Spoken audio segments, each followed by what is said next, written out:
Welcome to my channel study with Sandeep sir. आज के इस वीडियो में हम कक्षा 12वीं इतिहास का चैप्टर उपनिवेशवाद और देहात, इसके जो MCQs हैं वेरी शॉर्ट आंसर, उनको हम डिस्कस करेंगे।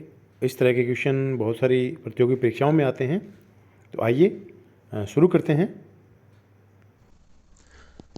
क्वेश्चन नंबर 1, भारत में स्थायी बंदोबस्त प्रणाली को किसने लागू किया था?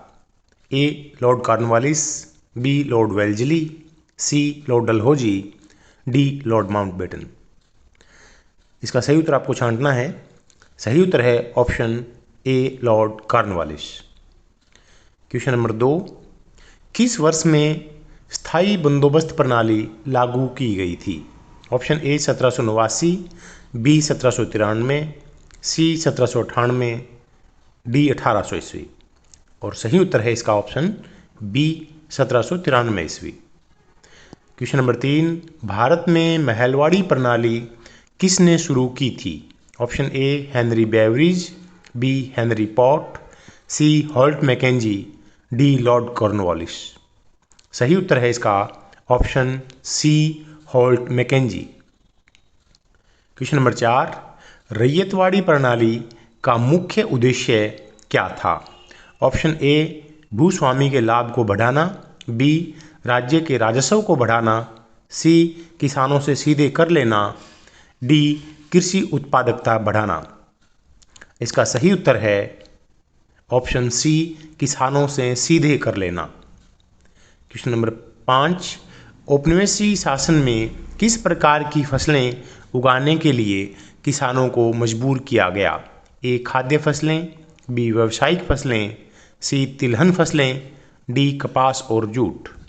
सही उत्तर है ऑप्शन बी व्यावसायिक फसलें। क्वेश्चन नंबर 6, रैयतवाड़ी प्रणाली के अंतर्गत किसे कर देने के लिए जिम्मेदार माना गया था? ए जमींदार, बी पटवारी, सी रैयत या किसान, डी महाजन। सही उत्तर है ऑप्शन सी रैयत या किसान। क्वेश्चन नंबर 7, महलवाड़ी प्रणाली में राजस्व की गणना किस आधार पर की जाती थी? ए पूरे राज्य के उत्पादन पर, बी व्यक्तिगत खेत के उत्पादन पर, सी पूरे गांव के उत्पादन पर, डी प्रमुख उपजों पर। सही उत्तर है ऑप्शन सी पूरे गांव के उत्पादन पर। क्वेश्चन नंबर 8, रैयतवाड़ी प्रणाली के अंतर्गत भूमि का स्वामित्व किसके पास होता था? ए ब्रिटिश सरकार के पास, बी किसानों के पास, सी जमींदारों के पास, डी गांव के मुखिया के पास। सही उत्तर है ऑप्शन बी किसानों के पास। क्वेश्चन नंबर 9, स्थायी बंदोबस्त प्रणाली में जमींदारों को किस शर्त पर भूमि का स्वामित्व सौंपा गया था? ए सालाना कर वृद्धि, बी निश्चित राजस्व की अदायगी, सी भूमि की उपज के अनुसार कर, डी जमीन के सभी फसली लाभ देना। सही उत्तर है ऑप्शन बी निश्चित राजस्व की अदायगी। क्वेश्चन नंबर 10, महलवाड़ी व्यवस्था में महल का अर्थ क्या था? ए कर विभाग, बी ग्राम या गांव की एक इकाई, सी जमींदार की संपत्ति, डी बड़े भवन। सही उत्तर है ऑप्शन बी ग्राम या गांव की एक इकाई। 11वां क्वेश्चन, स्थायी बंदोबस्त के तहत भूमि का स्वामित्व किसे सौंपा गया था? ए किसान को, बी जमींदार को, सी जोतदार को, डी मुखिया को। और सही उत्तर है इसका ऑप्शन बी जमींदार को। 12वां क्वेश्चन, महलवाड़ी व्यवस्था किस क्षेत्र में लागू की गई थी? ए बंगाल, बी मुंबई, सी पंजाब और उत्तर पश्चिमी भारत, डी मद्रास।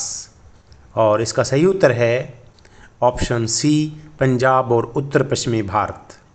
13वां क्वेश्चन, रैयतवाड़ी व्यवस्था का प्रयोग भारत के किस हिस्से में अधिक हुआ? ए उत्तर भारत, बी बंगाल, सी दक्षिण और पश्चिम भारत, डी पूर्वी भारत। और इसका सही उत्तर है ऑप्शन सी दक्षिण और पश्चिम भारत। 14वां क्वेश्चन, रैयतवाड़ी व्यवस्था के प्रमुख अधिनायक कौन थे? A Lord Warren Hastings, B Sir Thomas Munro, C Holt Mackenzie, D Lord Curzon. और सही उत्तर है option B Sir Thomas Munro. 15वां क्वेश्चन, जोतदारों का संबंध मुख्य रूप से किस भू राजस्व व्यवस्था से था? ए स्थायी बंदोबस्त, बी रैयतवाड़ी, सी महालवाड़ी, डी इनमें से कोई नहीं। और सही उत्तर है ऑप्शन ए स्थायी बंदोबस्त।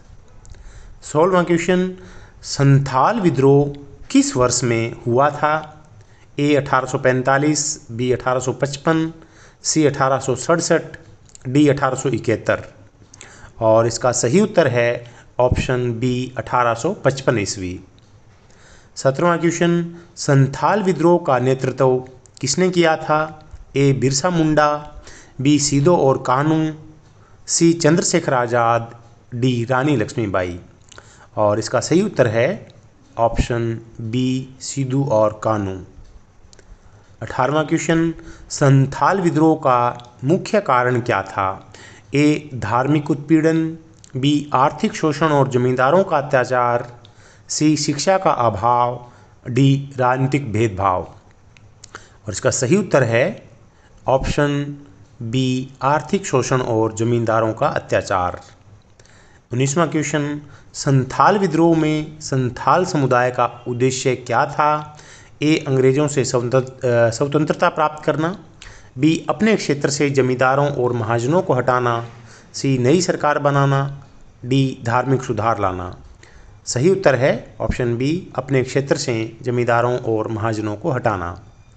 20वां क्वेश्चन, 5वीं रिपोर्ट किससे संबंधित है? ए ब्रिटिश सेना, बी भारतीय राजस्व और प्रशासन, सी भारतीय शिक्षा, डी धार्मिक सुधार। सही उत्तर है ऑप्शन बी भारतीय राजस्व और प्रशासन। 21वां क्वेश्चन, 5वीं रिपोर्ट किस वर्ष ब्रिटिश संसद को प्रस्तुत की गई थी? ए 1805 ईस्वी, बी 1813, सी 1820, डी 1835। सही उत्तर है ऑप्शन बी 1813 ईस्वी। 22वां क्वेश्चन, पहाड़िया और कृषक समाज में किस तरह के संबंध थे? ए सहयोगपूर्ण, बी शत्रुतापूर्ण, सी व्यापारिक, डी शांतिपूर्ण। सही उत्तर है ऑप्शन बी शत्रुतापूर्ण। 23वां क्वेश्चन, पहाड़िया और कृषक समाज के बीच संघर्ष क्यों हुआ? ए भूमि पर अधिकार को लेकर, बी धार्मिक मतभेदों के कारण, सी खेती के तकनीकी तरीकों को लेकर, डी राजनीतिक संघर्ष के कारण। सही उत्तर है ऑप्शन ए भूमि पर अधिकार को लेकर। 24वां क्वेश्चन, पहाड़िया लोगों का मुख्य आय का स्रोत क्या था? ए कृषि, बी शिकार और जंगल से लकड़ी काटना, सी मछली पकड़ना, डी व्यापार। सही उत्तर है ऑप्शन बी शिकार और जंगल से लकड़ी काटना। 25वां क्वेश्चन, फ्रांसिस बुकानन ने भारत के किस क्षेत्र का सर्वेक्षण किया था? ए बंगाल, बी दक्षिणी भारत, सी उड़ीसा और बिहार, डी कर्नाटक और गोवा। सही उत्तर है ऑप्शन ए बंगाल। 26वां क्वेश्चन, फ्रांसिस बुकानन की प्रमुख रचनाओं में से कौन सी पुस्तक है जिसमें उन्होंने भारत के भूगोल, जातियों और वनस्पति पर विवरण दिया है? ए ऐतिहासिक सर्वेक्षण, B A trip to India, C अन्य के स्रोत, डी सर्वे ऑफ बंगाल। सही उत्तर है डी सर्वे ऑफ बंगाल।